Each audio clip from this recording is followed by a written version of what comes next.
লক্ষ্মী পুজোর দিন কিভাবে মায়ের খিচুড়ি ভোগ রান্না করেছিলাম সেই রেসিপিটা তোমাদের সঙ্গে শেয়ার করছি আজ।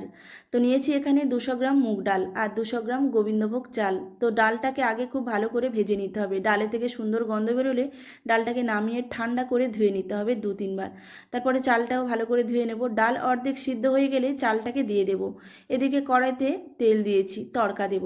তো নিয়েছি শুকনো লঙ্কা, তেজপাতা আর দেব গোটা জিরে, 5 ফোড়ন, একটু হলুদ দিয়ে দিলাম আর আদা, কাঁচা লঙ্কা আর 1 চামচ আদুনি দিয়ে পেস্ট করে রেখেছিলাম, সেটাও দিয়ে খুব ভালো করে কষিয়ে নেব। লঙ্কার গুঁড়ো, লবণ, জিরে গুঁড়ো, ধনে গুঁড়ো খুব ভালো করে কষানো হয়ে গেলে এই সময় 50 গ্রাম কাজু, 50 গ্রাম কিশমিশ ভালো করে ধুয়ে কষিয়ে মশলাটাকে দিয়ে দেব খিচুড়ির মধ্যে।